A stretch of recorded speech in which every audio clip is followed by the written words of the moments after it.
Oke, shalom Bapak Ibu, jemaat yang dikasih Tuhan. Kita percaya bahwa setiap kita ada itu semua karena kasih karunia, kita ada itu semua karena kebaikan Tuhan. Mari kita satu dalam doa sebelum kita masuk ke dalam firman Tuhan. Bapa, di dalam nama Tuhan Yesus, terima kasih Tuhan untuk pagi hari ini. Kami sungguh bersyukur kepada Engkau Bapa. Seberapa setiap kami, kondisi apapun yang boleh kami hadapi hari-hari ini Tuhan, kami percaya Bapa bahwa ada pertolongan Tuhan, ada perlindungan Tuhan, ada penyertaan Tuhan yang terus Engkau jagai setiap kehidupan kami Bapa. Kami bersyukur pada Engkau Bapa, dan kami perlu akan firman-Mu, kami perlu pesan-pesan-Mu dalam setiap kehidupan kami Tuhan. Untuk kami terus berjalan di dalam kebenaran-Mu, untuk kami terus berjalan di dalam kehendak dan rencana-Mu Bapa. Terima kasih Bapa, untuk pagi hari ini kami menyerahkan semuanya hanya ke dalam tangan Engkau Bapa. Terpujilah nama-Mu, di dalam nama Tuhan Yesus Kristus. Mari semua yang percaya katakan amin. Oke, shalom Bapak Ibu, selamat pagi semuanya.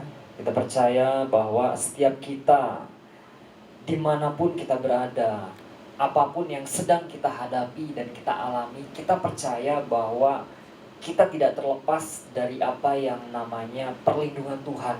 Kalau kita benar-benar kita berserah penuh, kita bersandar penuh kepada Tuhan, dan kita percaya bahwa di situ turun pertolongan Tuhan. Nah, puji Tuhan, pesan Tuhan minggu ini yaitu tentang jangan biarkan rohani tertidur. Jangan biarkan rohani tertidur. Terambil di dalam 1 Samuel 26 ayat yang ke-5 sampai yang ke-12, dan kita akan membacanya di ayat yang ke-7. Nah, demikian firman Tuhan. Datanglah Daud dengan Abisai kepada rakyat pada waktu malam, dan tampaklah di sana Saul berbaring tidur di tengah-tengah perkemahan, dengan tombaknya terpancung di tanah, dan sebelah kepalanya sedang Abner dan rakyat itu berbaring sekelilingnya. Nah, Bapak Ibu, pesan Tuhan yaitu jangan biarkan rohani tertidur. Nah, kalau kita pelajarin lebih lagi Bapak Ibu, akan banyak hal-hal yang terjadi dalam kehidupan kita kalau kita membiarkan rohani kita tertidur. Akan ada kejadian-kejadian yang fatal ketika kita membiarkan rohani kita tertidur. Kalau kita gini, kalau kita tidak segera atau kita tidak cepat untuk menyelesaikannya.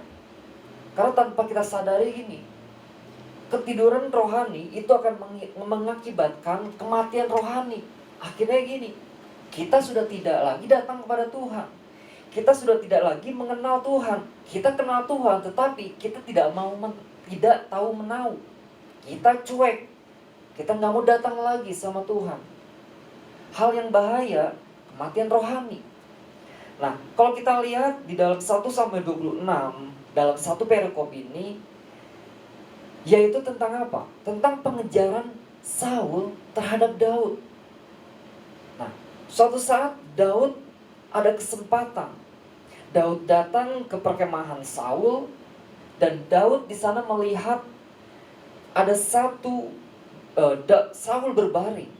Saul berbaring, dan Daud melihat ada tombak yang terpancung dan ada kendi di tanah sebelah kepala Saul. Dan di ayat yang ke-8 dikatakan apa Bapak Ibu? Di ayat yang ke-8 dikatakan, lalu berkatalah Abisai kepada Daud, pada hari ini Allah telah menyerahkan musuhmu ke dalam tanganmu. Oleh sebab itu izinkanlah kiranya aku menancapkan dia ke tanah dengan tombak ini. Dengan satu tikaman saja, tidak usah dia aku tancapkan 2 kali. Nah, kalau kita perhatikan Bapak Ibu, di sini kan ada satu kesempatan untuk Daud apa? Untuk Daud membunuh Saul. Ini kesempatan yang luar biasa. Ini kesempatan bagi Daud untuk membunuh Saul, tetapi Daud tidak melakukannya. Daud tidak melakukannya, dan apa yang dia lakukan Daud? Daud kan hanya mengambil tombak. Daud hanya mengambil kendi kepunyaan Saul yang ada di dekat kepalanya. Nah, Daud tahu bahwa Saul adalah orang yang diurapi Tuhan. Dia tahu itu bukan haknya dia. Dia tahu itu bukan haknya dia untuk membunuh Saul. Dia tahu apa yang menjadi kehendak Tuhan. Dia tidak mau merusak apa yang menjadi rencana Tuhan dalam kehidupan. Nah, pesan Tuhan bagi kita minggu ini, Tuhan menyatakan bahwa jangan membiarkan kerohanian kita sebagai orang percaya tertidur atau ketiduran. Nah, inilah saat dimana orang percaya bangkit dari ketertidurannya. Ada lonceng panggilan untuk kita bangun. Tuhan mengingatkan kita, Tuhan menegurkan kita. Karena gini Bapak Ibu, di masa pandemi ini orang mulai membatasi kegiatannya. Sedikit banyak orang sudah mulai membatasi kegiatannya. Nah, tetapi gini, tidak menjadi alasan bagi orang percaya untuk kita menjadi tidur secara rohani. Membiarkan kita tidur secara rohani. Ada peran di sini Bapak Ibu. Ada peran bagi orang percaya, yaitu apa? Kita sebagai penerang kota. Kita sebagai penerang bagi keluarga kita. Kita sebagai penerang bagi bangsa kita. Kita sebagai penerang bagi masyarakat di mana kita berada. Ini tugas kita. Ini peran kita. Makanya gini, jangan sampai kita membiarkan kerohanian kita tidur. Karena ketika kerohanian kita tidur akan membawa dampak ke yang lain dalam kehidupan kita.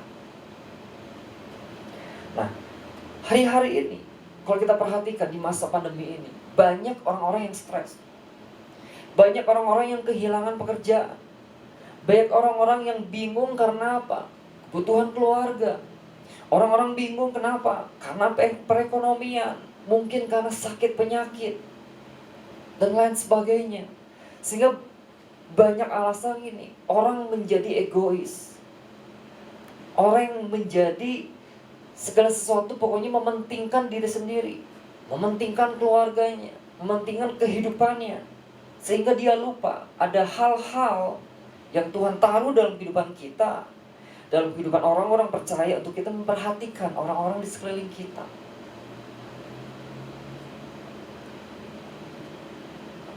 Mungkin orang-orang yang dirumahkan dengan kejadian pandemi seperti ini. Nah, tanpa disadari, orang percaya mulai sibuk. Dia mulai sibuk, mulai menyibukkan diri karena sebuah tanggung jawab. Bicara tentang tanggung jawab mungkin. Dia mulai sibuk. Saya harus melakukan ini. Ini kan untuk menghidupi keluarga saya. Saya harus melakukan ini demi anak saya. Dia mulai melupakan hal yang esensi dalam kehidupannya sebagai orang percaya. Dan tanpa disadari, ada hal yang terpenting, esensi daripada orang percaya, mulai terabaikan. Apa Bapak Ibu? Waktu kita bersama dengan Tuhan. Ada waktu-waktu kita bersama dengan Tuhan. Karena kesibukan kita, karena hal satu dan lain sebagainya yang membuat kita sibuk.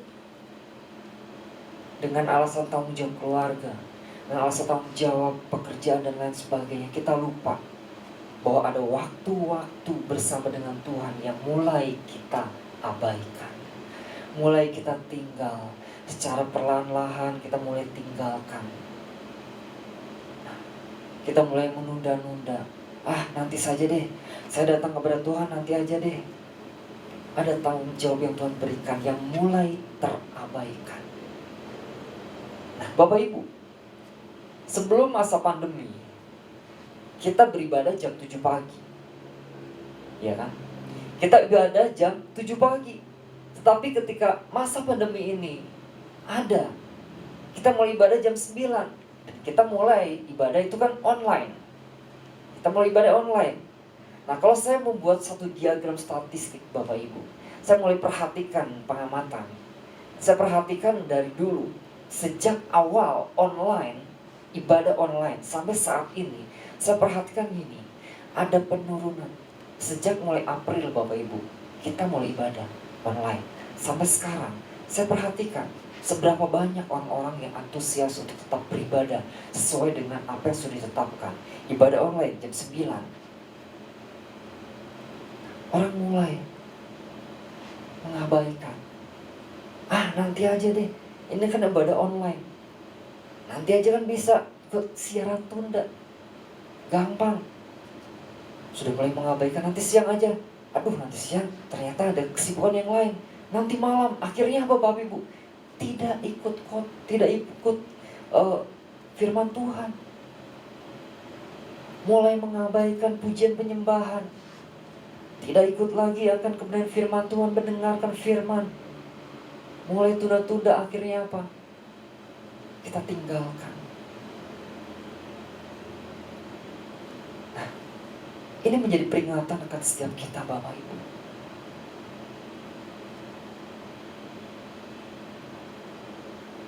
Ingat pesan Tuhan minggu ini. Jangan membiarkan kerohanian kita sebagai orang percaya tertidur atau ketiduran. Ini peringatan bagi saya, ini peringatan bagi kita semua. Apa yang sudah mulai kita abaikan dalam kerohanian kita hari-hari ini Bapak Ibu? Apa yang sudah mulai kita tinggalkan hari-hari ini? Mungkin esensi sebuah kehidupan orang percaya. Dan kesibukan kita sudah mulai lupa. Kita mulai datang, kita sudah tidak mulai datang menyembah Tuhan, pembacaan firman Tuhan, perenungan firman Tuhan. Kita meninggalkan apa yang menjadi tanggung jawab kita di hadapan Tuhan sebagai orang percaya, panggilan kita. Dan kita gini, gawatnya gini, parahnya gini Bapak Ibu. Kita merasa baik-baik saja.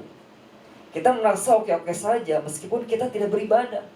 Meskipun kita tidak memiliki hubungan yang baik dengan Tuhan. Itu parah banget Bapak Ibu. Berarti kan gini, ini mencapai satu titik bahwa orang tersebut sedang mengalami satu kematian rohani. Bukan lagi tidur. Orang tidur, kita masih bisa sadar. Tapi ini orang mati. Bahaya banget. Ketika pesan Tuhan ini datang dalam setiap kehidupan saya, dan kehidupan saya, kehidupan kita semua, jangan biarkan rohani tertidur. Ini satu peringatan, berarti gini, kita harus bertindak cepat, kita harus bereaksi cepat bahwa kita harus bangun dari ketertiduran kita. Jangan sampai gini, ketika kita tidur, lama-kelamaan kita akan mati secara rohani. Inilah saatnya di mana orang percaya bangkit dari ketertidurannya. Nah, hal yang perlu kita perhatikan agar kerohanian kita tidak tertidur, yaitu 1 Samuel 26 ayat yang ke-23. 1 Samuel 26 ayat yang ke-23. Tuhan akan membalas kebenaran dan kesetiaan setiap orang. Sebab Tuhan menyerahkan engkau pada hari ini ke dalam tanganku. Tetapi aku tidak mau menjamah orang yang diurapi Tuhan. Nah, hal yang perlu saya dan kita lakukan agar kerohanian kita tidak tertidur, yaitu miliki keteguhan hati. Miliki keteguhan hati. Kita semua, kita harus memiliki keteguhan hati. Kita perhatikan dalam konteks ini bahwa ada kesempatan bagi Daud untuk membunuh Saul. Ketika Saul berbaring tidur, itu kesempatan Daud untuk melakukan, bisa membunuh. Tapi Daud tahu Saul adalah orang yang diurapi Tuhan, dan dia tidak mau menjamah orang yang sudah diurapi oleh Tuhan. Artinya saya tangkap gini, Daud memiliki keteguhan hati. Arti daripada keteguhan hati yaitu dia mempunyai hati yang tertuju pada Tuhan. Dia mempunyai hati yang selalu bersandar pada Tuhan apapun yang terjadi. Iya kan? Ini kesempatan banget loh bagi Daud. Ketika Daud melihat Saul tidur, wah tinggal jebrek. Tetapi ini tidak dilakukan oleh Daud. Nah, mungkin ketika kita melihat satu perikop ini, kita melihat ini sebagai sebuah kesempatan. Kenapa Daud tidak melakukan? Ini menjadi sebuah kesempatan bagi Daud.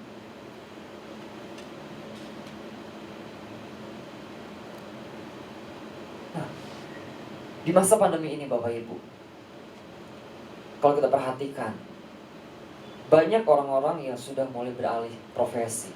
Ketika orang tersebut mulai dirumahkan mungkin dari perusahaan atau pabrik di mana dia bekerja, dia mulai berusaha untuk beralih profesi demi untuk menghidupi keluarganya. Dia mulai mencari hal-hal yang baru yang dapat dia kerjakan. Dia mulai mencari sebuah kesempatan-kesempatan yang mungkin yang dapat dia lakukan dalam kehidupannya untuk menambah mungkin satu income, untuk membangun sebuah usaha yang baru di masa pandemi ini. Nah, hal-hal yang perlu sama-sama kita renungkan Bapak Ibu dalam setiap kita, termasuk saya. Apakah alih profesi, hal yang baru yang sedang kita lakukan hari-hari ini, atau kesempatan yang baru yang dapat kita lakukan hari-hari ini, apakah itu sesuai dengan kehendak Tuhan atau tidak Bapak Ibu? Atau kita gini, ketika melakukan kesempatan yang baru, hal yang baru ini, kita malah jauh daripada Tuhan. Kita jauh dari apa yang Tuhan inginkan dalam kehidupan setiap kita. Saya katakan itu tidak salah. Ketika kita menemukan hal yang baru dalam hidup kita, kita menemukan suasana yang baru, mungkin pekerjaan yang baru dalam hidup kita, itu tidak salah. Tetapi gini, akan ada keputusan-keputusan yang salah kalau kita tidak bersandar penuh kepada Tuhan dengan apa yang kita temukan itu. Artinya di sini, kita harus punya keteguhan hati. Kita harus memiliki keteguhan hati dalam setiap kita. Keteguhan hati tentunya kita tertuju pada Tuhan. Hati kita tertuju pada Tuhan, kita bersandar penuh pada Tuhan, dan kita tidak terbuai dengan apa yang kita jalani hari-hari ini. Bahwa ada hal yang lebih penting. Ada hal yang lebih penting dalam hidup kita sebagai orang percaya yang sudah Tuhan taruh tanggung jawab itu dalam setiap kehidupan kita.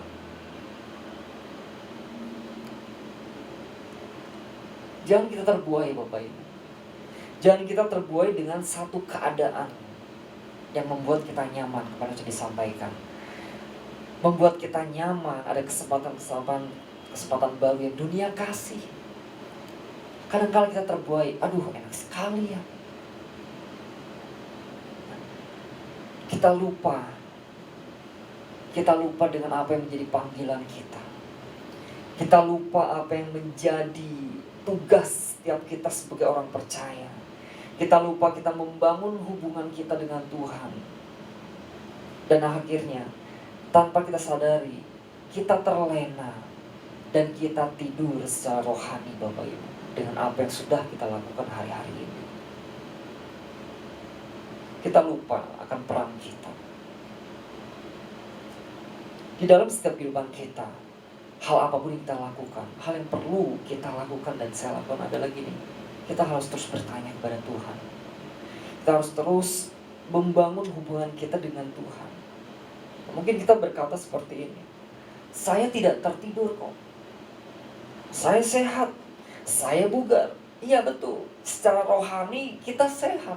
Secara rohani kita berkata, saya sedang membangun dan sedang bangkit dalam kehidupan saya. Tetapi pertanyaannya gini, bagaimana dengan kerohanian kita hari-hari ini? Betul kita bangkit secara jasmani.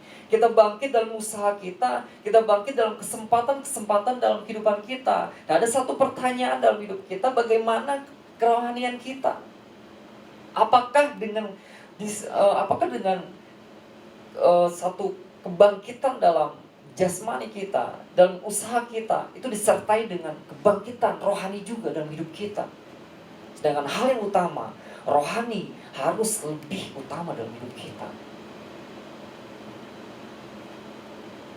Orang-orang percaya miliki keteguhan hati. Karena kita semua memiliki sebuah kesempatan yang datang daripada Tuhan. Iya kan? Daud punya kesempatan. Untuk apa? Untuk membunuh Saul, tapi Daud tidak melakukannya. Dia tahu apa yang menjadi bagiannya. Dia tahu apa yang menjadi kehendak Tuhan. Kita punya banyak kesempatan. di dunia ini. Ada banyak hal-hal yang dapat kita kerjakan, tetapi jangan sampai kesempatan itu membuat kita terlena dan tertidur. Karena gini, tidak semua kesempatan yang ada di dunia ini itu sesuai dengan kehendak Tuhan. Tidak semua kesempatan yang di dunia ini itu sesuai dengan apa yang Tuhan mau dalam kehidupan kita. Nah, jangan sampai apa yang sudah kita lakukan hari-hari ini membuat kita tertidur, membuat kita terbuai, dan kita lupa akan esensi dalam kehidupan kita sebagai orang percaya. Kita lupa tanggung jawab setiap kita sebagai orang percaya itu apa. Nah, bahayanya orang tidur apa Bapak Ibu? Dia tidak siap. Ya kan? Bahayanya orang tidur, dia tidak siap. Ada bahaya datang, dia akan terkena dampak. Ketika orang tidur, ada sesuatu hal yang akan membahayakan hidupnya, dia akan terkena.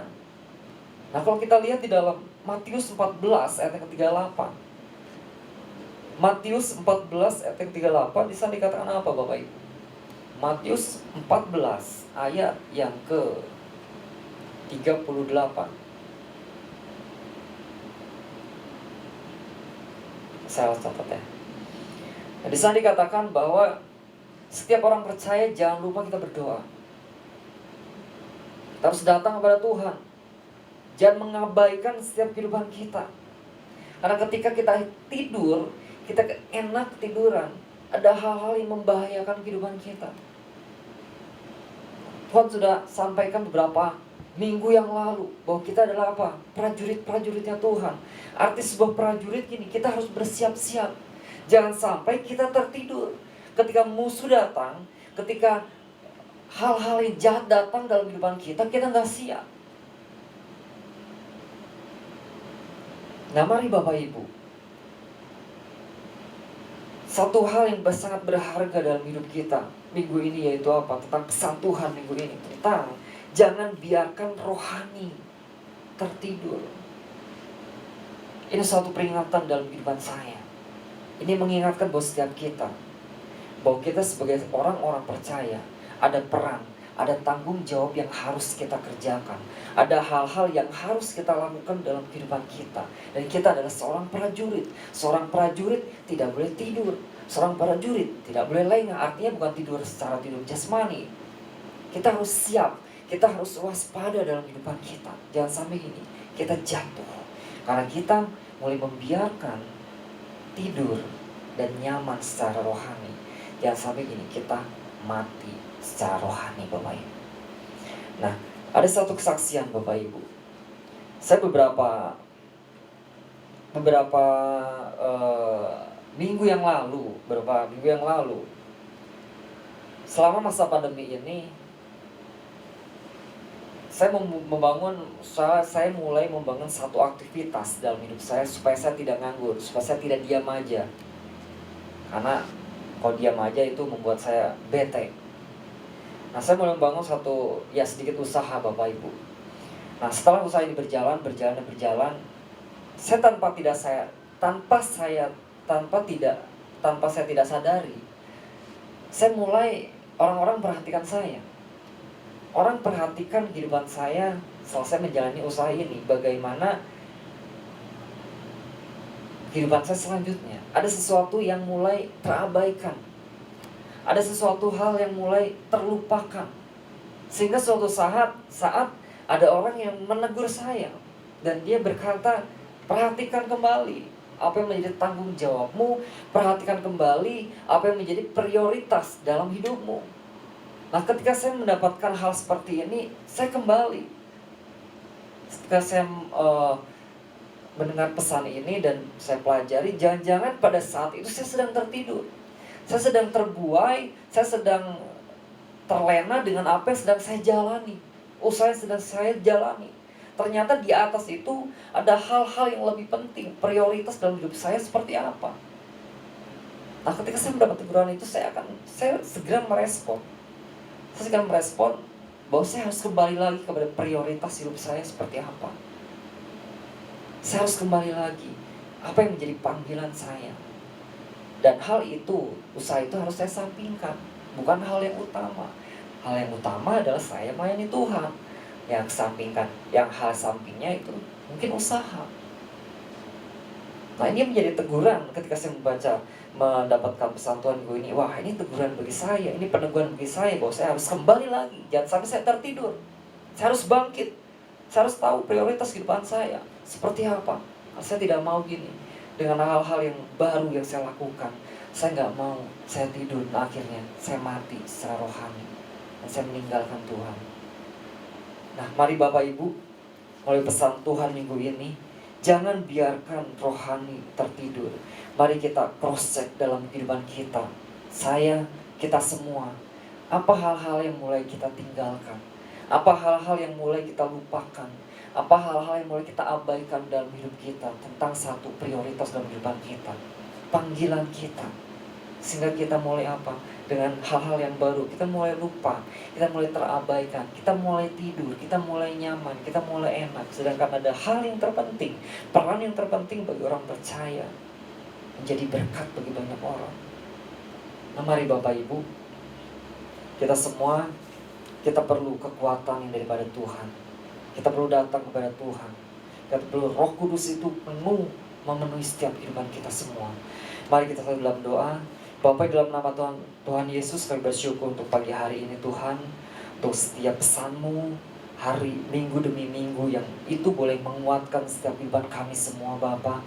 Itu boleh menjadi satu teguran dalam setiap kami, untuk kami boleh melakukan apa yang menjadi kehendak-Mu, untuk kami boleh melakukan apa yang menjadi prioritas utama dalam hidup kami Tuhan, untuk kami boleh melakukan apa yang menjadi panggilan kami dalam hidup kami Tuhan, untuk kami melakukan apa yang menjadi tugas setiap kami sebagai orang-orang percaya.